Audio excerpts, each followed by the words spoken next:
வணக்கம். இன்னும் பத்திரிகைகளோடு சந்திப்பதில் மகிழ்ச்சி. என்றும் தாயகத்திலிருந்து வெளியாக இருக்கும் உதயன் விளம்பரத்தின குரல் மற்றும் இளநாடு பத்திரிகைகளோடு உங்களை சந்திக்க போகின்றோம்.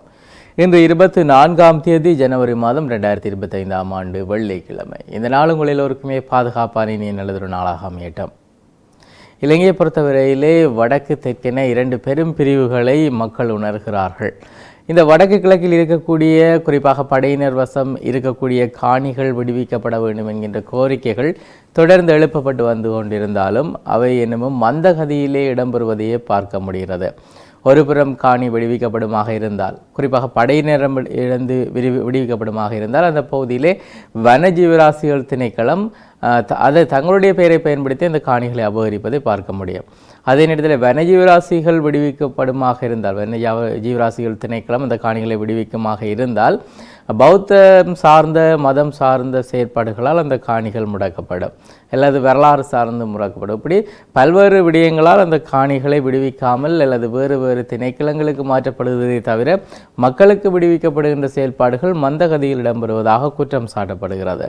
இந்த நிலையிலே அரசியல் பழிவாங்கல்கள் தொடர்ந்தால் அரசுக்கு எதிராக கடுமையான எதிர்ப்பை வெளியிடுவோம் என சம்பிக்கர நமக்கு தெரிவித்திருக்கிறார். அதே நேரத்தில் இவர் தொடர்ந்து தெரிவித்திருக்கக்கூடிய விடயம், ஊழல் பேர்வழிகளை இதுவரை ஏன் கைது செய்யவில்லை, அதற்கும் நாங்கள் எதிர்ப்பை காட்டுகிறோம் என இரண்டு விடயமும் ஒரே விடயத்தை எடுத்து எம்புகிறது. அதாவது இந்த ஊழல் பேர்வழிகளை கைது செய்வது என்பது இடம்பெறுமாக இருந்தால் அதனை அரசியல் பழிவாங்கல் என சொல்வார்கள். அரசியல் பழிவாங்கல்கள் இடம்பெறக்கூடாது என அவர்கள் நினைப்பார்களாக இருந்தால் அரசியலிலே முன்னால் செய்திருக்கக்கூடிய குற்றங்கள் மன்னிக்கப்பட வேண்டும் என எதிர்பார்ப்பார்கள். ஆனால் அதே நபர்கள் ஏன் அவர்களை கைது செய்யவில்லை எனவும் கேட்பார்கள். எனவே அரசியல் இருக்கக்கூடியவர்களை இது எவ்வாறாயினும் கேள்வி எழுப்பி அவர்களை குழப்பி மக்களை குழப்பி அந்த ஆட்சியை குழப்புவதே எதிரணியில் இருக்கக்கூடியவர்களின் வேலையாக இருக்கிறதே தவிர ஆக்கபூர்வமான ஒத்துழைப்பை வழங்கி ஒரு ஆக்கபூர்வமான திட்டத்தை உருவாக்குவதற்கு துணை நிற்பதாக தெரியவில்லை. குறிப்பாக செய்திகள் அவ்வாறே நகர்ந்து செல்வதை பார்க்க முடிகிறது. ஆனால் தற்போது இருக்கக்கூடிய அரசு செலவீனங்களை குறைக்கின்ற பல்வேறு நடவடிக்கைகளில் ஈடுபட்டிருக்கிறது. அவை சார்ந்து நேற்றைய தினமும் பாராளுமன்றத்திலே பேசப்பட்டிருக்கிறது. அதாவது அமைச்சர்கள் எம்பிக்களுடைய சலுகைகள் பல நிறுத்தப்பட்டிருக்கிறது. உணவு கட்டணம் 4 மடங்கு ஆகியிருக்கிறது. அதாவது 550 ரூபாய் அல்லது 500 ரூபாய் அல்லது 450 ரூபாய் என நிர்ணயிக்கப்பட்டிருக்கக்கூடிய அந்த உணவினுடைய கட்டணமானது இப்பொழுது 2000 ரூபாய் ஆக்கப்பட்டிருக்கிறது. அதே நேரத்தில் எரிபொருள் ஒதுக்கீடுகளும் குறைக்கப்பட்டிருக்கிறது. நாடாளுமன்ற உறுப்பினர்கள் மற்றும் அமைச்சர்களுக்கு வழங்கப்படும் பல சலுகைகள் உடனடியாக நடைமுறைக்கு வரும் வகையிலே நிறுத்தப்பட்டிருக்கிறது. இதன்படி நாடாளுமன்ற உறுப்பினர்களிடம் அறவிடப்பட்டு வந்த உணவு கட்டணம் 4 மடங்காக உயர்த்தப்பட்டிருப்பதாக உதயன் பத்திரிகை தன்னுடைய தலைப்பு செய்தியில் விரிவாக குறிப்பிட்டிருக்கிறது. இதே போல பல்வேறு சலுகைகள் அனுபவிக்கப்பட்ட விடயங்கள் அண்மையிலே பணிக்கொள்ளப்பட்டிருக்கிறது. இந்த அளவுக்கு ஒரு பாராளுமன்ற உறுப்பினர் சலுகைகளை அனுபவித்திருக்கிறாரா என்கின்ற விடயமே இப்பொழுது புதிதாக மக்கள் அறிகின்ற விடயங்களாக இருக்கிறது. அதே போல இருக்கக்கூடிய வாகனங்களுக்கான எரிபொருட்கள் 900 லிட்டர் என்கின்ற விடயங்கள், அதனை தாண்டிய ஒதுக்கீடுகள், 3 வாகனங்கள் வழங்கப்பட்ட விடயங்கள், 15 தொலைபேசிகள் வழங்கப்பட்ட விடயங்கள் என பல்வேறு விடயங்கள் இருக்கிறது. எனவே இந்த சலுகை குறைப்பின் மூலமாக பெருமளவிலான பணம் மிச்சம் பிடிக்கப்படுகிறது. அதே போல முன்னாள் ஜனாதிபதிகளுக்கு வழங்கப்பட்ட வீடுகள் தொடர்பாக பேசப்பட்டிருக்கிறது. முன்னாள் ஜனாதிபதிகளாக இருக்கக்கூடிய சந்திரிகா அவர்களாக இருக்கட்டும், மஹிந்த ராஜபக்ஷ அவர்களாக இருக்கட்டும், மேலும் பலர், அதாவது மைத்ரி அவர்களாக இருக்கட்டும், நல்லாட்சி அரசை அமைத்திருக்கக்கூடியவர்கள், இவர்கள் அனைவருமே தங்களுடைய அதீத நன்மைகளை பெறுகிறார்கள். அரசினால் வழங்கப்படக்கூடிய வீடுகளில் வசிக்கிறார்கள். அவர்கள் வெட்கம் இருந்தால் வெளியேறட்டும் என்கின்ற செய்திகளும் இன்றைய தினம் முன்பக்கங்களில் பதிவாகி இருக்கிறது. பயங்கரவாத தடைச்சட்டத்துக்கு பதிலாக ஆபத்தான சட்டம் சாணக்கிய நம்பி குற்றம் சாட்டியிருக்கிறார். அதாவது பயங்கரவாத தடைச்சட்டம் நீக்கப்படும் என்று கூறிய தேசிய மக்கள் சக்தி தற்போது அதற்கு பதிலாக மற்றொரு சட்டத்தை கொண்டு வர முயற்சிப்பதாக சாணக்கியன் தெரிவித்திருக்கிறார். ஆனால் அந்த சட்டத்தில் மாற்றங்கள் ஏற்படுத்துவது ஏற்றுக்கொள்ளப்படாத விடயமாக இருந்திருக்கிறது. அந்த நேரத்திலே நாட்டை பாதுகாப்பதற்காக ஒரு சட்டம் தேவை என அண்மையிலே விளக்கம் அளிக்கப்பட்டிருந்தது. அதனையும் தமிழ் தரப்பினர் எதிர்க்கிறார்கள். எனவே வெறுமெனவே எதிர்ப்பரசியல் என்கின்ற பெயரிலேயே காய் நகர்ந்து செல்கிறது. இதனால் பல ஆசனங்கள் வெளியில் செல்வதையும் பார்க்க முடிகிறது. பெண்களிடம் கொள்ளையிட்ட இளைஞர்கள் கைதாகி இருக்கிறார்கள். அவை சார்ந்த விடயங்கள் உட்பக்கத்திலே விரிவாக தரப்பட்டிருக்கிறது. புலமை பரிசில் பரீட்சை வழியாகி இருக்கிறது. அவ்வாறு வழியாக இருக்கக்கூடிய பெறுபேறுகளானது குழந்தைகளுக்கான பெறுபேறுகள் அல்ல, அது அவர்கள் அவர்களுடைய பெற்றோர்களுக்கான பெறுபவர்கள் என சமூக வலைத்தளங்களிலே சொல்லப்பட்டிருக்கக்கூடிய விமர்சனங்களை பார்க்க முடிகிறது. அதே போல முச்சந்தி முரளி இன்றைய உதயன் பத்திரிகையில் இடம்பெற்றிருக்கக்கூடிய முச்சந்தி முரளி பகுதியிலும் இந்த கொலசிப்பிலே எத்தனை அம்மாமார் பாஸ் பண்ணிச்சினமோ என கேட்டிருக்கிறார். இது குழந்தைகளை வதைத்து பெற்றோர்கள் தங்களுடைய கௌரவத்தை நிலைநாட்டுகின்ற ஒரு பரீட்சையாக மாறியிருப்பதாக குற்றம் சாட்டப்படுகிறது. மருந்து தட்டுப்பாட்டை நிவர்த்திக்க நடவடிக்கை அமைச்சர் நலிந்த ஜெயதிச தெரிவித்திருக்கக்கூடிய விடயங்கள் தரப்பட்டிருக்கின்றன. விசாரணை என்று அழைத்து சென்று அங்கே போலீஸ் நிலையத்திலே உயிரிழக்க செய்யப்பட்டிருப்பதாக குற்றம் சாட்டப்பட்டிருக்கிறது. பாராளுமன்றத்திலே நேற்று ஸ்ரீதரன் அவர்கள் இந்த விடயத்தை வெளிப்படுத்தி இருக்கிறார். போலீஸ் நிலையத்தில் கிளிநொச்சி பெண் சாவு விசாரணை தேவை என அவர் வலியுறுத்தி இருக்கிறார். கோப்பாயில் வீடு புகுந்து வன்முறை குழு அடாவடி 3 கைது என்கின்ற விடயம் சொல்லப்பட்டிருக்கிறது. 2023ஆம் ஆண்டில் இடம்பெற்ற திலீபனுடைய நினைவேந்தல் தொடர்பிலே காண்டிபனிடம் டிஐடி விசாரணை என்கின்ற விடயங்கள் சொல்லப்பட்டிருக்கின்றன. நீதிபதி இளஞ்செழியனுக்கு அநீதி இழைக்கிறது அரசு என்கின்ற ஒரு குற்றச்சாட்டு அங்கே சுமத்தப்பட்டிருக்கிறது. அதாவது தீவக சிவில் சமூகம் இந்த குற்றச்சாட்டை பதிவு செய்திருக்கிறார்கள். மேன்முறையீட்டு நீதிபதிக்கான உயர் பதவிக்காக நீதிபதி இளஞ்செழியன் அரசியலமைப்பு குழுவுக்கு விண்ணப்பித்திருந்ததாக சொல்லப்பட்டு அந்த விண்ணப்பம் தொடர்பாகவே விமர்சிக்கப்பட்டிருக்கிறது. அது தொடர்பிலே அரசாங்கம் கண்டுகொள்ளாமல் அவருக்கு அநீதி இழைத்திருப்பதாக தீவக சிவில் சமூகம் குற்றம் சாட்டியிருக்கிறது. யாழ்ப்பாணம் ஊடக அமையத்தில் நேற்று முன்தினம் இடம்பெற்ற ஊடக சந்திப்பின் போதே தீவக சிவில் சமூகத்தின் சார்பிலே கலந்து கொண்ட கருணாகரன், நாவலன், முன்னாள் வடக்கு மாகாண சபை உறுப்பினர் கனகரட்னம் பிந்தன் ஆகியோர் இந்த குற்றச்சாட்டை முன்வைத்திருக்கிறார்கள். இலங்கையின் சிறந்த நீதிபதிகளில் ஒருவரும் தற்துணிவாக அச்சுறுத்தல்களுக்கு அடிபணியாது தீர்ப்புகளை வழங்கிய நீதிபதியுமான இளஞ்செழியனுக்கு இந்த அரசு பதவி உயர்வு வழங்காது பழி வாங்கியுள்ளது. இந்த நடவடிக்கையை ஏற்க முடியாது. நீதிபதி இளஞ்செழியன் தனது 27 ஆண்டு கால நீதித்துறையின் பதவிக்காலத்திலே பல்வேறு தீர்ப்புகளை அச்சமின்றியும் பாரபட்சமின்றியும் வழங்கியதால் இலங்கை மக்கள் மத்தியிலே நன்மதிப்பை பெற்றிருந்தார். ஆனால் அவருக்காக பதவி உயர்வுகளை அந்த காலகட்டத்திலே வழங்கப்படாது அரசுகளால் திட்டமிட்ட வகையிலே பிற்போடப்பட்டு வந்தன. இந்த உச்சமான தற்போது அனுர அரசும் இந்த உச்சமாக தங்களுடைய விடயங்களை தொடர்வதாக குற்றம் சாட்டியிருக்கிறார்கள். அதாவது அவரது பதவி உயர்வை தடுத்து ஓய்வு நிலைக்கு தள்ள முயற்சிக்கப்பட்டிருப்பதாகவும் இதை எமது மக்களால் ஏற்றுக்கொள்ள முடியாதெனவும் அரசு பழிவாங்கலை கைவிட்டு அவரது பதவி உயர்வை உறுதிப்படுத்த வேண்டும் எனவும் அவர்கள் கோரியிருக்கக்கூடிய விடயம் முன்பக்கத்தில் பதிவாகியிருக்கிறது. இது உதயன் பத்திரிகையின் முன்பக்க செய்திகள். உட்பக்க செய்திகளை பார்க்கலாம். சட்டத்தை மீறினால் அரசியல் இராணுவ வசமாகும். சட்டத்தை மீறினால் அரசியல் இராணுவத்தினுடைய பொறுப்பில் கொண்டுவரப்படும். அரசியலுடைய முகாமையாளர்கள் மற்றும் ஊழியர்களின் பங்கேற்புடன் இதனை செய்வோம் என்று எச்சரிக்கப்பட்டிருக்கிறது. ஜனாதிபதி அனுருகுமார திசாநாயக்க தனியார் தொலைக்காட்சி ஒன்றுக்கு வழங்கிய நேர்காணலிலே நாட்டில் ஏற்பட்டுள்ள அரிசி தட்டுப்பாடு மற்றும் அதனோடு இணைந்த பிரச்சனைகள் தொடர்பாக கேட்டபோது இவ்வாறு பதிலளித்திருக்கிறார். இராணுவ முகாமில் இருந்து மாயமான துப்பாக்கிகள் 20 லட்சத்துக்கு விற்பனை செய்யப்பட்டிருக்கிறது. இராணுவ முகாம் ஒன்றிலிருந்து T56 ரக துப்பாக்கிகள் 70 காணாமல் போயிருக்கிறது. இது தொடர்பாக விசாரணைகளிலே அவை 20 லட்சம் ரூபாவுக்கு விற்பனை செய்யப்பட்டுள்ளமை கண்டுபிடிக்கப்பட்டிருப்பதாக அந்த செய்தியிலே குறிப்பிடப்பட்டிருக்கிறது. இதே நேரத்தில் யுத்தம் முடிவடைந்த போது ஆயிரக்கணக்கான ஆயுதங்கள் மீட்கப்பட்டிருக்கிறது, லட்சக்கணக்கான ஆயுதங்கள் மீட்கப்பட்டிருக்கிறது. அவற்றின் கணக்குகளும் இவ்வாறு இடம்பெற்றிருக்கலாம் அல்லது மறைக்கப்பட்டிருக்கலாம் என்கின்ற ஐயங்களும் இப்பொழுது வெளியிடப்படுகிறது. சம்பில்துறை கடற்கரையிலே சட்டவிரோத தடுப்பணை தடுக்குமாறு நடவடிக்கை என்கின்ற அல்லது நடவடிக்கை எடுக்குமாறு கோரிக்கை என்கின்ற விடயம் பார்க்கப்படுகிறது. சுழிபுரம் கிழக்கு சம்பில்துறை கடற்கரையில் சட்டவிரோத மணல் அகலப்பட்டு தடுப்பணை ஒன்று அமைக்கப்பட்டுள்ளது. இதனால் கடல் நீர் உட்புகும் அபாயம் ஏற்பட்டிருப்பதாக சுழிபுரம் கிழக்கு கங்காதேவி கடற்தொழில் கூட்டுறவு சங்கம் குற்றம் சாட்டியிருப்பதாக அந்த செய்தியிலே குறிப்பிடப்பட்டிருக்கிறது. இதே நேரத்தில் நேற்றைய பத்திரிகைகளில் நாங்கள் பார்த்த செய்திகள் 114 ஹெக்டேர் நிலம் பலாலி விமான நிலையத்துக்காக தேவை என்கின்ற ஒரு விடயம் சொல்லப்பட்டிருக்கிறது. தாஜுதீன் லசந்த கொலை விசாரணைகளில் சிக்கல் ஜனாதிபதி தெரிவித்திருக்கக்கூடிய விடயங்கள் தரப்பட்டிருக்கின்றன. அவை சார்ந்த விடயங்கள் பாராளுமன்றத்திலும் அண்மையிலே பேசப்பட்டது. வலமுறை பத்திரிகையை பார்க்கலாம். தலைப்பு செய்தியாக தரப்பட்டிருப்பது அரசியல் பழிவாங்கல்கள் தொடர்ந்தால் அரசுக்கு எதிராக எதிர்ப்பு நடவடிக்கை. சம்பிக்க ரணவக்க எச்சரித்திருக்கிறார்.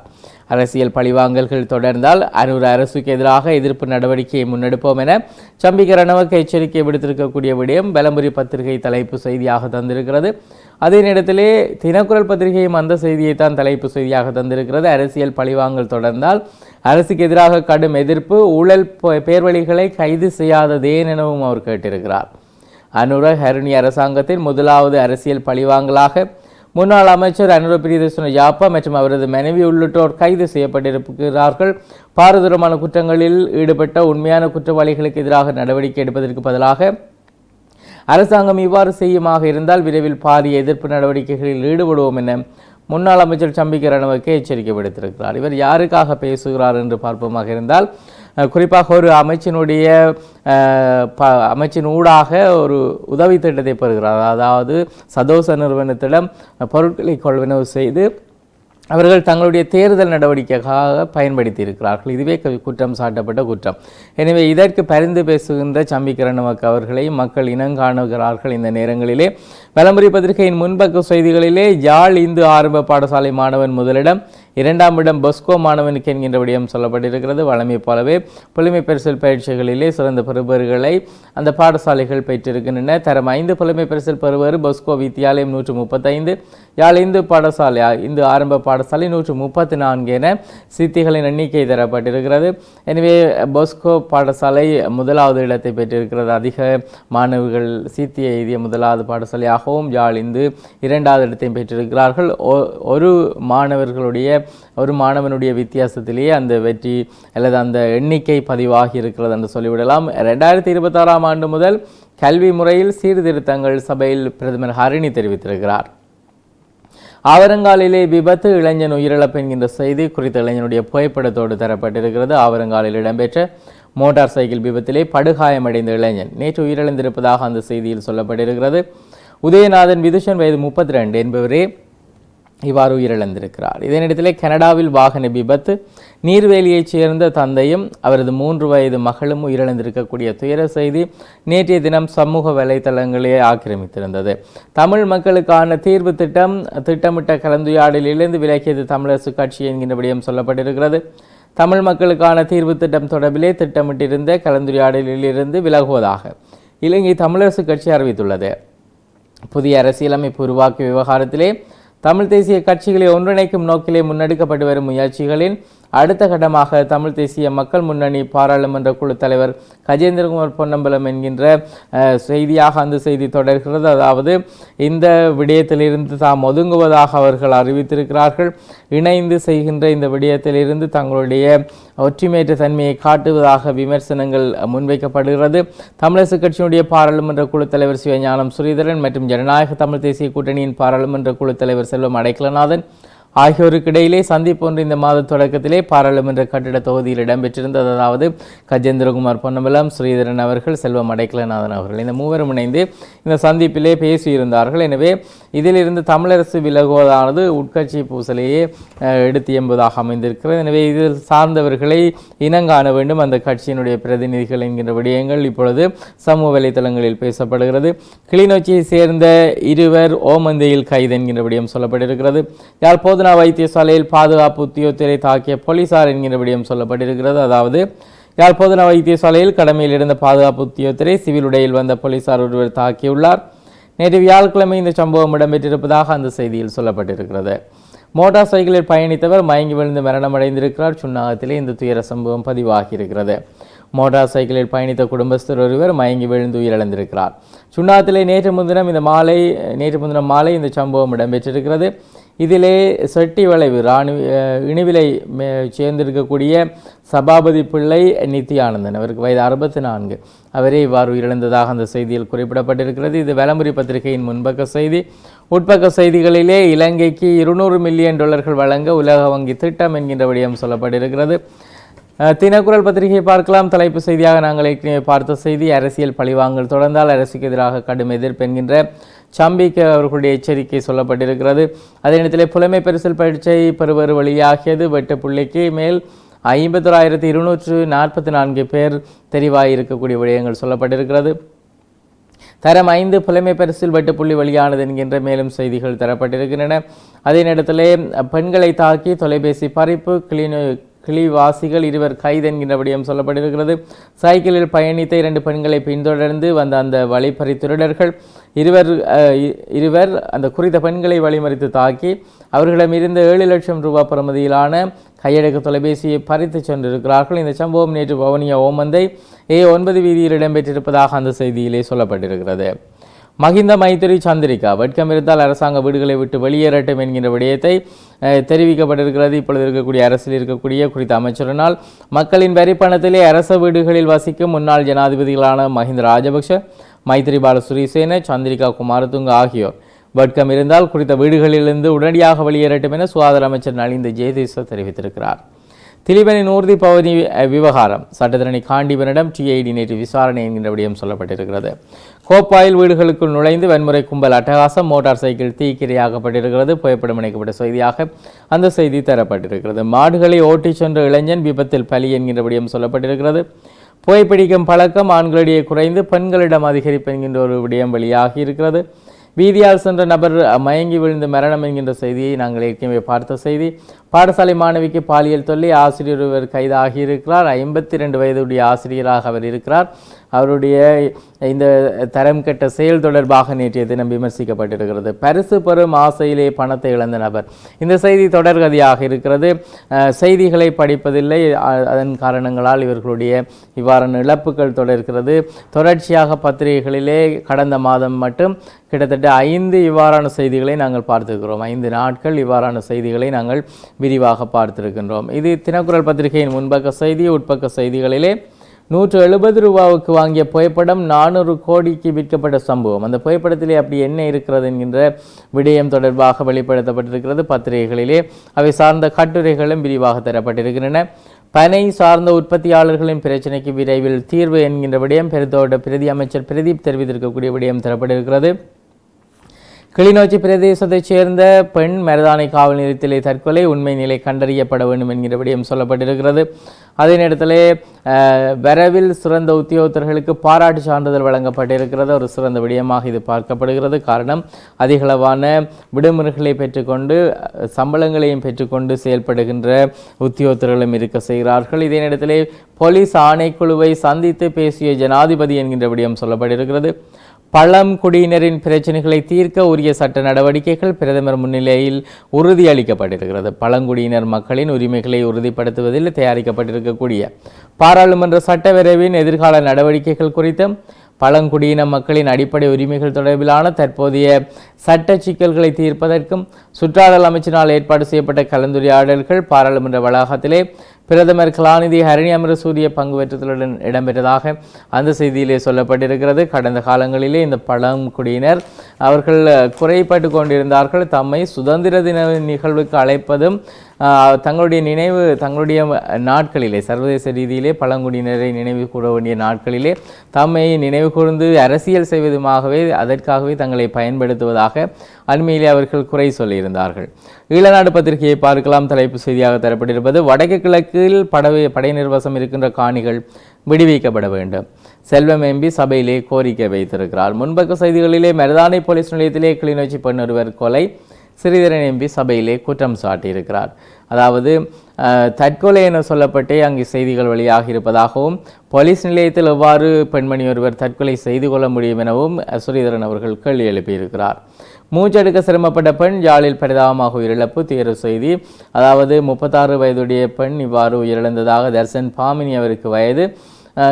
இவ்வாறு அந்த செய்தி நகர்ந்து செல்கிறது. யாழிலே வீதியால் சென்ற குடும்பஸ்தர் திடீரென மயங்கி விழுந்து உயிரிழந்திருக்கக்கூடிய செய்தி பதிவாகி இருக்கிறது. புலமை பரிசில் பெறுவர்கள் வழியாகின என்கிற விடயம் சொல்லப்பட்டிருக்கிறது. அர்ஜுனா எம்பி உரையாற்ற நேரம் ஒதுக்கப்படாததானது ஜனநாயக விரோதம், அமைச்சர் பிமல் ரத்நாயக்க தெரிவித்திருக்கக்கூடிய விடயம் தரப்பட்டிருக்கிறது. நான் கொல்லப்பட்டால் அரசாங்கமே பொறுப்பு, சபையில் அர்ஜுனா எம்பி தெரிவித்திருக்கக்கூடிய விடயங்கள் தரப்பட்டிருக்கின்றன. 2006ஆம் ஆண்டு முதல் 2026ஆம் ஆண்டு முதல் கல்வி முறையில் மாற்றம் என்கின்ற செய்தியானது கட்டமிடப்பட்ட செய்தியாக தரப்பட்டிருக்கிறது. கடவுச்சீட்டை வழங்கும் சேவை வழங்குனர் யார்? எதிர்க்கட்சி தலைவர் கேள்வி எழுப்பியிருக்கிறார். கடவுச்சீட்டுகளை வழங்குகின்ற சேவை வழங்குனர்கள் யார் என அறிந்து கொள்ள விரும்புவதாக எதிர்க்கட்சி தலைவர் சஜித் பிரேமதாச கேள்வி எழுப்பியிருக்கிறார். பாராளுமன்றம் சபாநாயகர் கலாநிதி ஜெகத் விக்ரம ரத்ன தலைமையிலே நேற்று கூடிய போது அவர் இந்த கேள்வி எழுப்பியிருக்கிறார். வீதியை கடக்க முயன்ற குடும்பஸ்தர் மோட்டார் சைக்கிளில் மோதி உயிரிழந்திருக்கிறார். ஆவரங்காலிலே இந்த சம்பவம் பதிவாகியிருக்கிறது. பொறுப்பேற்ற தினத்திலே வாகனம் செலுத்துபவர்களால் இவ்வாறு உயிரிழப்புகள் பதிவாவதாக விமர்சனங்கள் அங்கே எழுப்பப்பட்டிருக்கிறது. கிளிநொச்சி வெள்ளத்தில் என்கின்ற ஒரு செய்தியானது புகைப்படத்தோடு கூடிய செய்தியாக தரப்பட்டிருக்கிறது. இது ஈழநாடு பத்திரிகையின் முன்பக்க செய்தி. உட்பக்க செய்திகளிலே ஆறுமுகம் திட்டம் குறித்து நம்மிடம் முழுமையான ஆவணங்கள் இல்லை. வடக்கு மாகாண ஆளுநர் வேதநாயகன் கவலை என்கின்ற விடயம் சொல்லப்பட்டிருக்கிறது. யாழ்ப்பாணத்துக்கான 6 என்கின்ற அடிப்படையில் ஆறுமுகம் திட்டம் தொடர்பிலே பேசி வந்தாலும் அது தொடர்பிலே முழுமையான ஆவணங்கள் எங்களிடம் இல்லை என்று வடக்கு மாகாண ஆளுநர் வேதநாயகன் கவலை வெளியிட்டிருக்கிறார். இரணைமடுவிலிருந்து வெளியேறக்கூடிய வீணாகக்கூடிய அல்லது கடலுக்கு செல்லக்கூடிய நீரை யாழ்ப்பாணத்துக்கு திருப்புகின்ற அல்லது கடல் நீரேரிகளிலே விழுத்தக்கூடிய நன்னீராக்கக்கூடிய ஒரு திட்டமாக அந்த திட்டம் இருப்பதாக பலரும் பேசி வந்தாலும் அந்த திட்டம் குறித்த எந்த விதமான ஆவணங்களும் இல்லை என அவர் தெரிவித்திருக்கக்கூடிய விடயம் வெளியாகியிருக்கிறது. இலங்கைக்கு கிடைக்கும் $200 மில்லியன் உலக வங்கி திட்டத்தின் கீழ் இந்த விடயம் இடம்பெற இருப்பதாக சொல்லப்படுகிறது. இவை இன்றைய பத்திரிகைகள் இடம்பெற்றிருக்கக்கூடிய முக்கியமான செய்திகள். நாளாந்தம் உதயன் விளம்பரி தினக்குரல் மற்றும் இளநாள பத்திரிகைகளோடு உங்களை சந்தித்து வருகின்றோம். இன்று முக்கிய செய்திகளை தந்து விடைபெறுகின்றோம். விடைபெறும் நான் ஹோஸ்டோ என்னுடைய கலையத்திலே சிவம் அவர்கள் இணைந்திருக்கிறார். மீண்டும் சந்திப்போம். நன்றி.